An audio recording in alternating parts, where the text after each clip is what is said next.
Welcome, welcome, welcome, welcome, welcome to my channel. How is everyone? Y'all come on in, come on in. Grab you something to sip on. Tea, coffee, beer, cocktail. Grab you some snacks. It's story time with the Queen. Yes, welcome, welcome, welcome. My name is Pamela. Been going through my spiritual awakening for some years now. Wanted to come on here and share some things with you guys. Some of the good, some of the bad. How is everyone doing? I hope everyone is doing good. It was kind of gloomy around outside today here, so I didn't do much outside. Yeah, I am located in Oklahoma, Stillwater, Oklahoma, as a matter of fact. Hey, not too far from Oklahoma City, OKC. Yeah, so letting you guys know that hey, spiritual awakenings are real and life is getting real. Life is really real. A lot of people are waking up. A lot of people are uh, becoming enlightened. A lot of people are experiencing different in their lives. They're experiencing different. And one second, let me turn this TV on. There we go. Or did I just turn it down? That's weird, huh? I thought I turned it off. Anyway, so I'm just.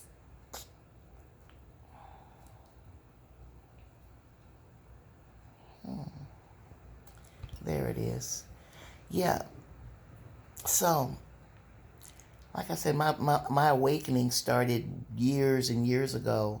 I think in the early 90s, right after the 80s, where crack was, prevalent, the drug addiction and shit like that, kind of like the opioid thing, it was just, it was crazy.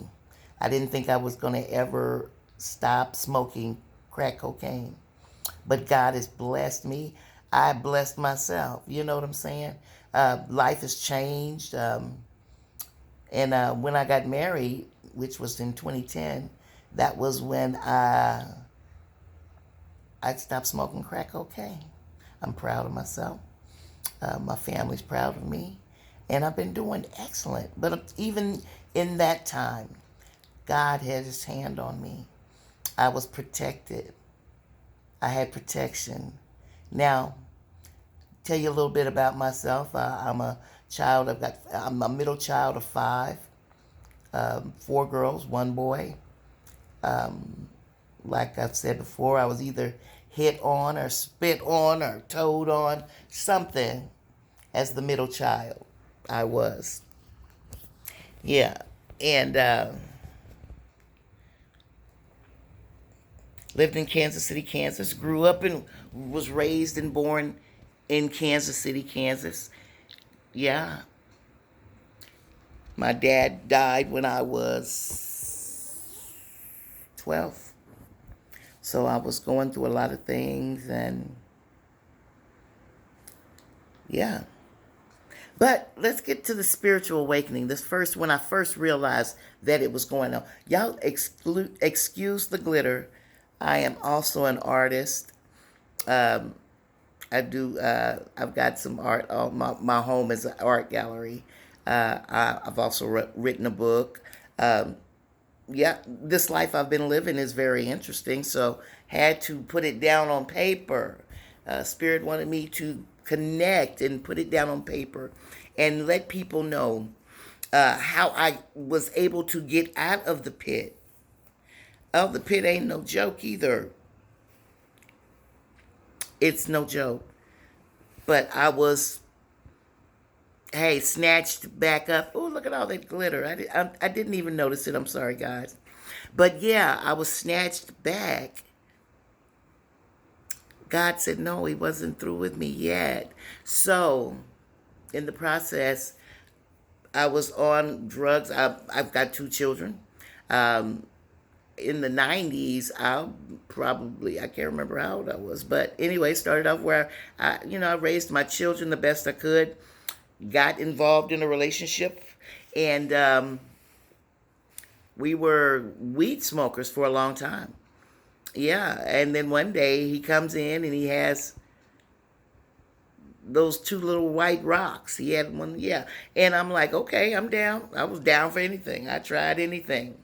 That was back in the day. Um, Ended up smoking that and smoked it for years. Years till I just lost my mind. I don't know. But I was a functioning crack addict.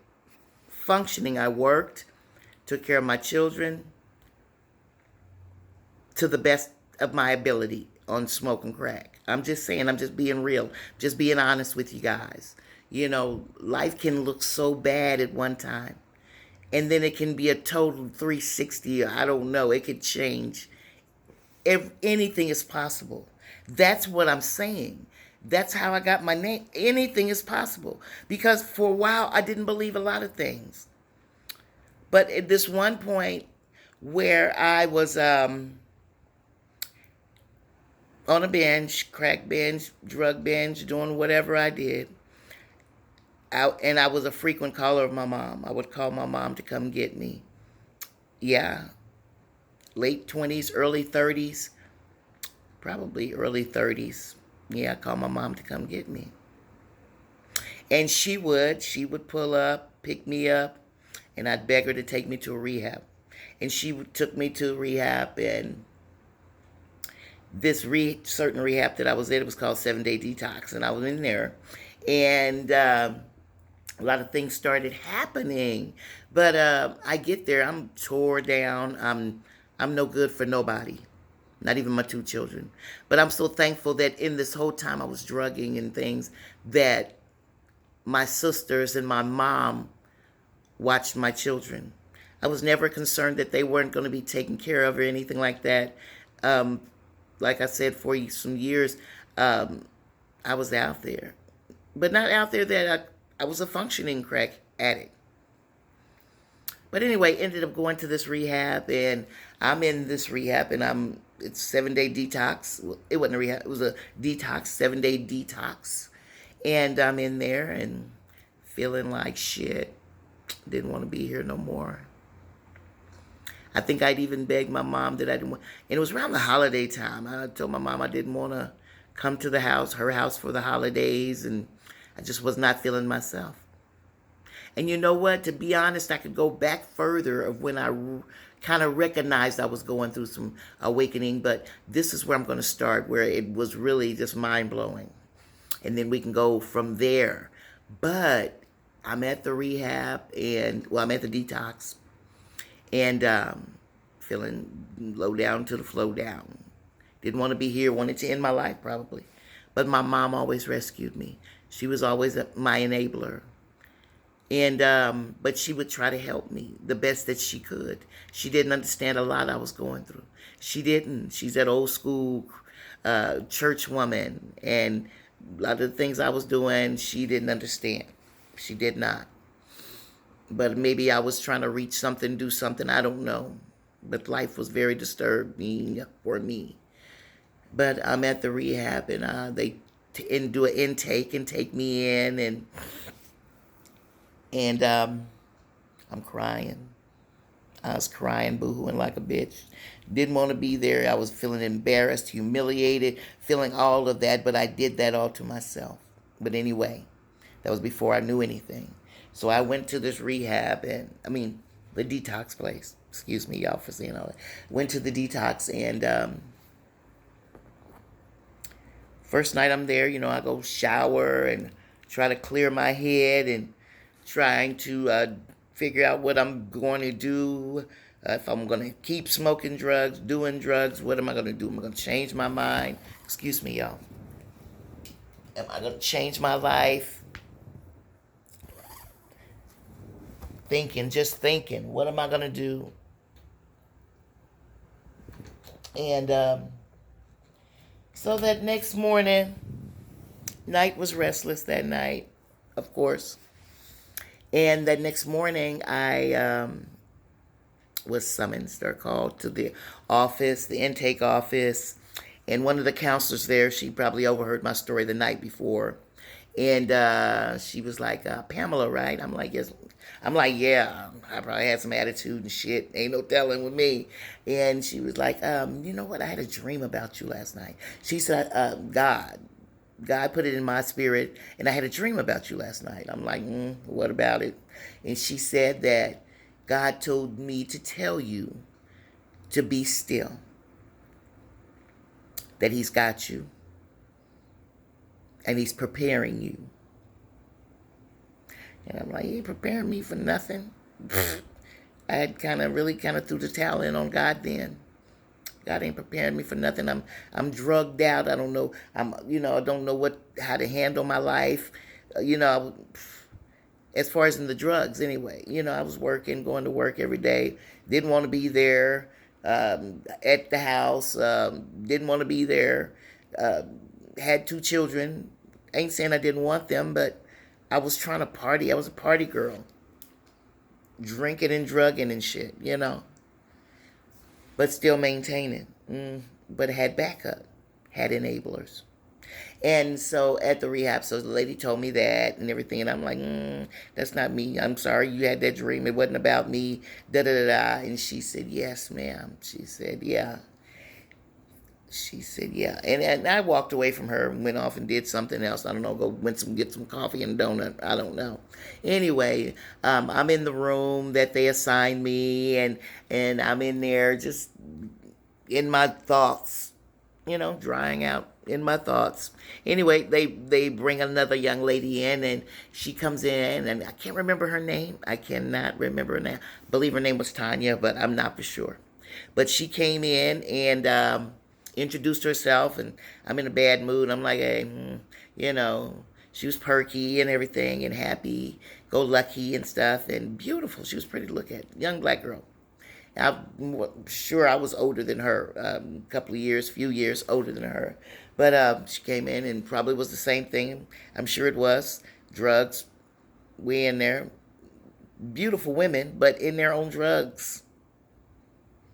Mine, just gone. Anyway, she started unpacking. I'd already unpacked whatever I had. I had my mama bring me some stuff back up, whatever. Anyway, we in there, and me and the young lady started talking, and we laid, at nighttime, going to sleep. We talked and things like that. The next morning, I done jumped up, took shower, and ready for my, they give you vitamins and things like that when you go into places like that. So there was a line for vitamins and all this stuff like that, and any meds that you might have been on or whatever. And so I'm in the line. And for some strange reason, I'm feeling like I'm glowing.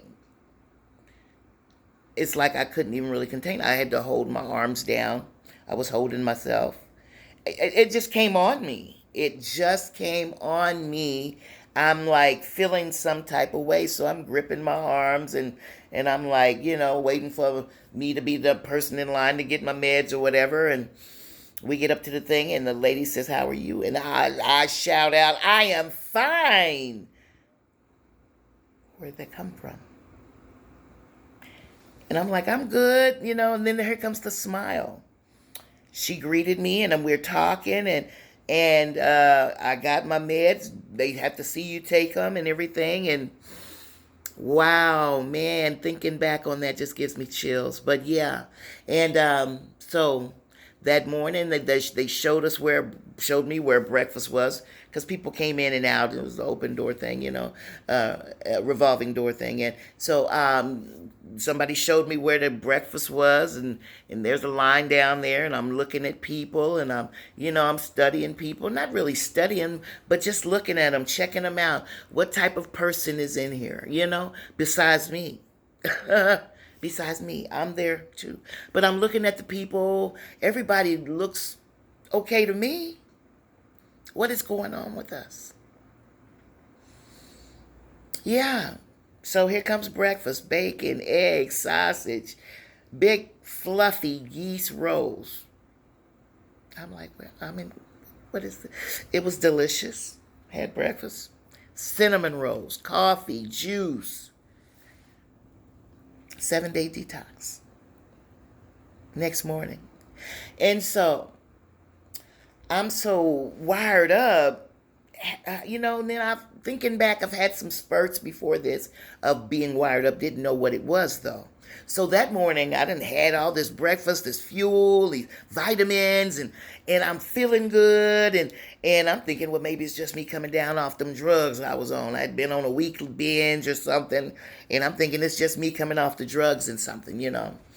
Anyway, I'm wandering around the place, looking at the place. We have group and stuff like that. Hadn't gotten to group yet.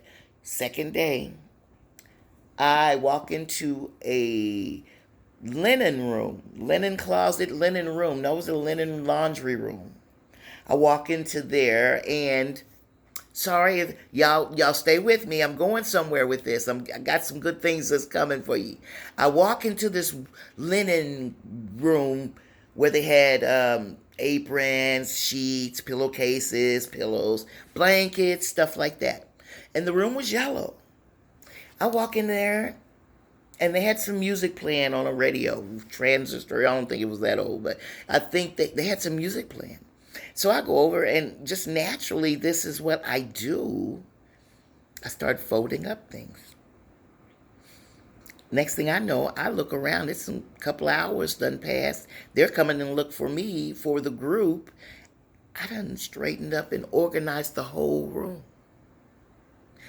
That when the lady came and found me, she looked at the room, didn't say anything to me, and turned and left. And I'm like, what's that? So I'm getting ready to go out the door too, because I'm finished. I done got pen, paper, everything is in order. That is just me. It's in order. So she ran and got some of the staff. They all come back, and then here comes some of the group all in there. They're looking around, and they're like, Pamela, this room is never. I'm like, never. They said nobody has ever just volunteered to come in here and do it. I'm like, well, I really didn't volunteer. Just it needed to be done. It needed to be done, and they was all in awe of the room being orderly and neat and things. And so to make this story a little bit faster, y'all stay with me because I've got it. Listen, you're gonna be surprised what happened. So I done did the room. I'm going, and I've been speaking to people. This is the second day, okay? I've been speaking to people because that's the type of person I am. I never meet a stranger, and I'm talking to everybody, and all of a sudden I'm this bubbly person. And I'm in the office talking to them, straightening up their desks and everything. They're doing an intake. I'm at the door where you do the intakes, and I'm greeting people, telling them you're in the right place. You're going to be okay. What about me? That was me coming through the door the night before. But how am I in there greeting people? It's not my job. And I'm telling them, it's going to be okay. I'm asking them if they need coffee. You want to go out and smoke a cigarette?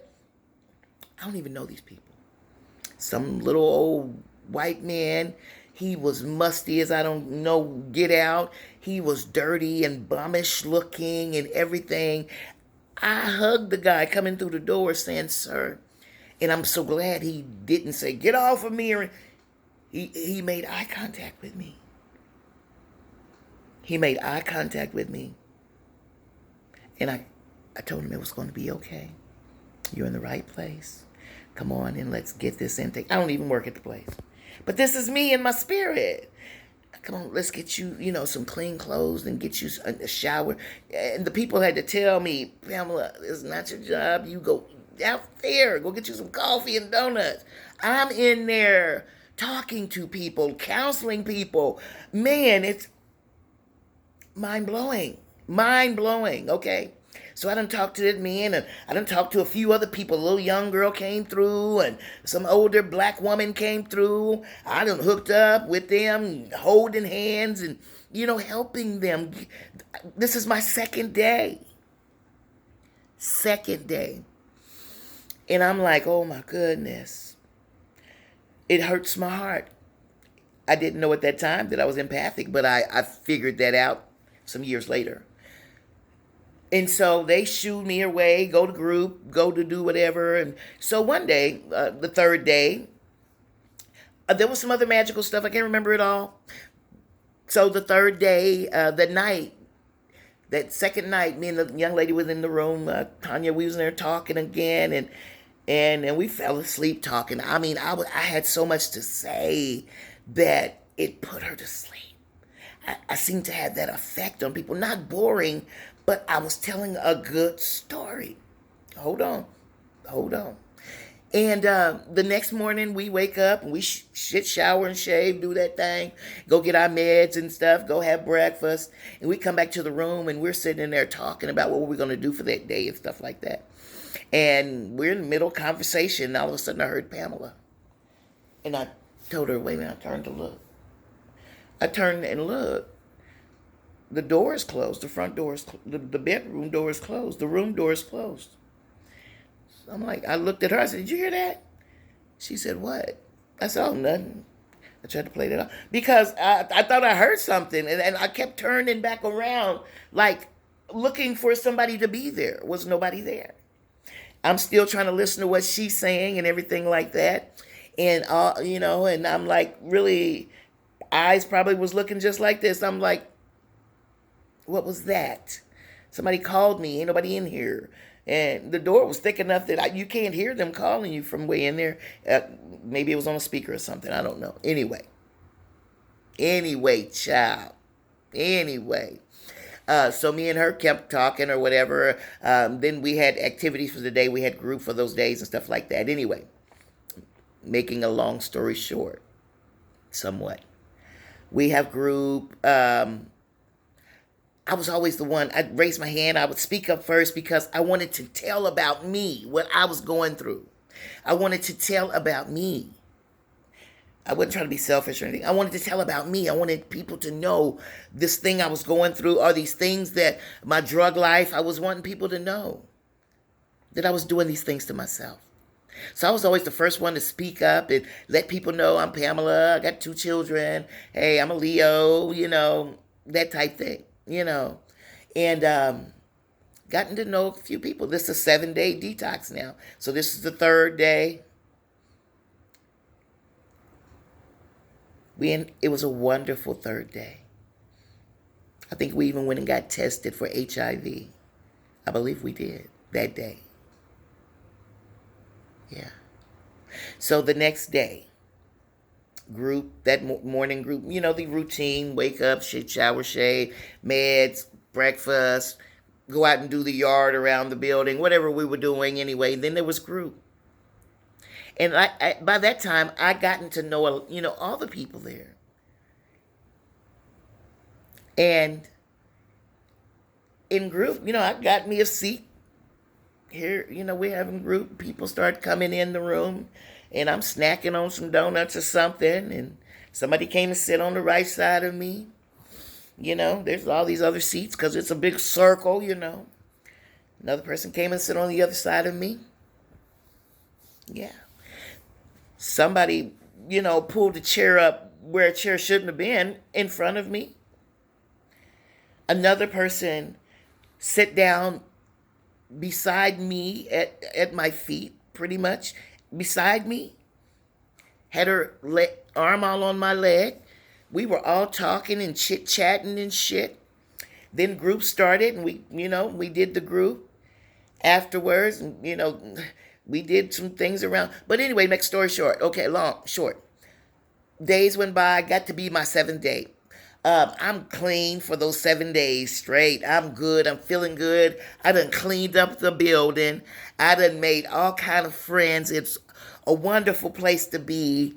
Man, the things that were happening in my life, 7 days. We got to go to Dairy Queen and, shit, just good shit. Good shit. And 7 days. Okay, my time is up, and I need to leave there. They're setting me up with a place to go to, a rehab. Okay, leaving the detox, going to the rehab. Called my daughter and them. I had already told my daughter and them a few days before that I'm needing them to take me to Watanga. They like, cool, ma, her and her husband, cool, ma, we got you, da da da.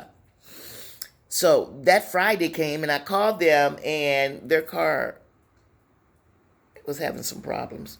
So they couldn't take me. So, and I'm not worried for some reason. I'm not worried, okay? So I go to the front desk. I'm seeing my ride that was supposed to come take me won't be able to come take me. So I don't know how I'm going to do this. They said, well, Pamela, don't worry about it. We're going to work this out for you. We're going to help you with this, da da da. And I'm like, okay, still not worried. My bags are packed. Bags. Because I gathered some stuff while I was there. Being in that type of environment, they kind of assist you with a lot of things. So I had accumulated some things, okay? So they said, Pamela, don't worry about it. Da, da, da. So anyway, in that day, this white lady came up to me and she said, Pamela, she said, I hear you having some problems getting to where you need to go. And I'm like, yeah, kind of. I said, but I ain't worried about it. I'm like, God got me, and so I'm not going to worry about it. Not really. I don't know. I didn't know then. Okay, then. I didn't know. Didn't know what was going on. Didn't know. Okay? Didn't know if God got me or not. Didn't know.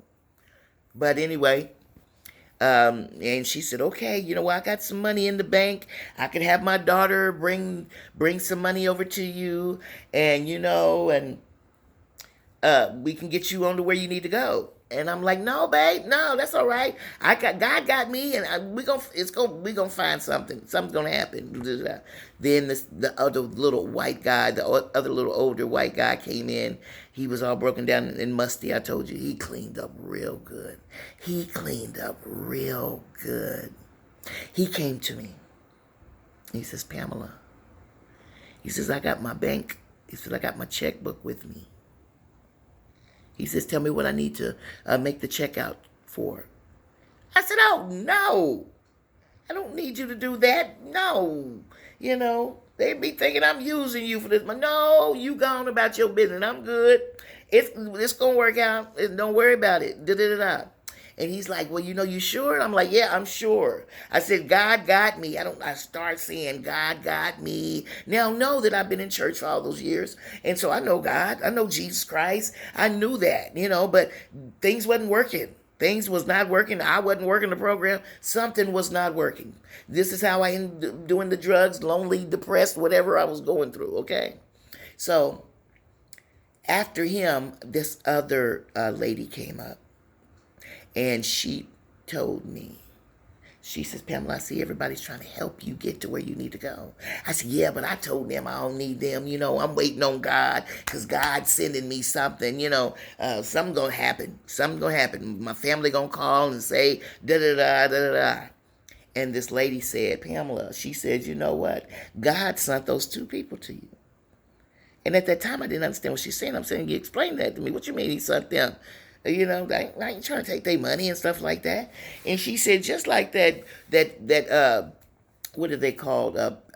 Parable or whatever it's called. I don't know if it's a parable, but it's about the people being on the house stranded in the flood, and the helicopter come, the boat come.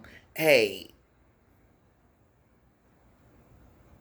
yeah, my mind had been so clouded from drugs that I couldn't even think straight. To see God sending help. I couldn't. I just wasn't thinking like that. I didn't want people to feel like I was using them, and there's God. Anyway, so I'm like, yeah. So by that time, they calling me to the office saying, Pamela, we got you a ride. I'm like, you got me a ride? To Opportunities? That's 70 miles away. They said, yeah, no worries. This lady volunteered. This place, we call this one place, they're sending over a volunteer. She's I'm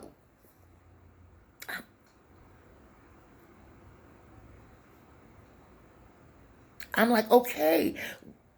I probably started crying. I can't remember then. But it was so mind-blowing and exciting how it was happening. So I got my stuff all together. I'm pulling down at the front desk. I'm waiting. I done did the outtake, thing and everything. We done kissed, hugged, loved, and all of that. And I'm down there waiting for this lady to come. She comes up, and she's got this red package in her hand. It's like a gift wrapped flat thing, looked like a book. I'm gonna say it like that, but it was a book. And so she passed it to me. And I said, oh, she said, a gift for you. I said, oh, thank you. How sweet of you. I told her my name, and she said, I know, come on. Her told me her name. She said, come on, let's get in the car. Let's get you on to where we need to get you. I get in the car, put my stuff in there. Now, go figure, the backpack that I had, I told my mom exactly what to put in there. And she put one of everything, a set of earrings, a necklace, a blouse, socks, panties, a pair of shoes. She put one of everything that I needed in there. Anyway, so I threw my bag in the lady's car. And like I said, I had accumulated some stuff from the place too. And so I got this red package in my hand. It's a present from this lady. I can't remember her name. These names I don't remember. They could have been angels. I don't know. Anyway, we get in the car. We're headed for Watauga. We're in Oklahoma City, so we're heading to Watauga. It's 70 miles away. We're conversating and everything. And I opened up this package. And it was a book. And the book was called Awakenings.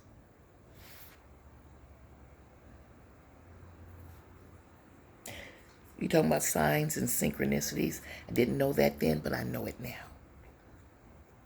So as we're driving, I'm like looking through the book and, I'm just glancing. I didn't read any of it right then, but I'm talking to the lady. And as I'm talking to her, I'm turning and looking out the side of the window because we're going down some country roads and I don't know, some rural areas and stuff. And I'm looking at the scenery and stuff. And as we're going, we've probably been on the road 30 minutes to an hour. Something happened to me. I didn't pass out or anything, but it's like maybe I was dozing. And as my eyes closed, my life flashed before my eyes. I saw my daddy. Now, he died when I was 12. I saw my mama. I saw my sisters and my brothers. I saw my children. I saw family members. I'm like, what the hell is going on with me? Then all of a sudden, an unction hit me. I'm like, what is going on with me? And the lady kept telling me, you're going to be fine. You're going to be fine. This was the whole trip. She kept telling, I'm like trying to hold, I'm sitting on my hands. I got my hands in between my thighs. I'm trying to hold my hands down because my body was twitching. I kept twitching, and I'm like, oh my God. It felt embarrassing. I didn't know.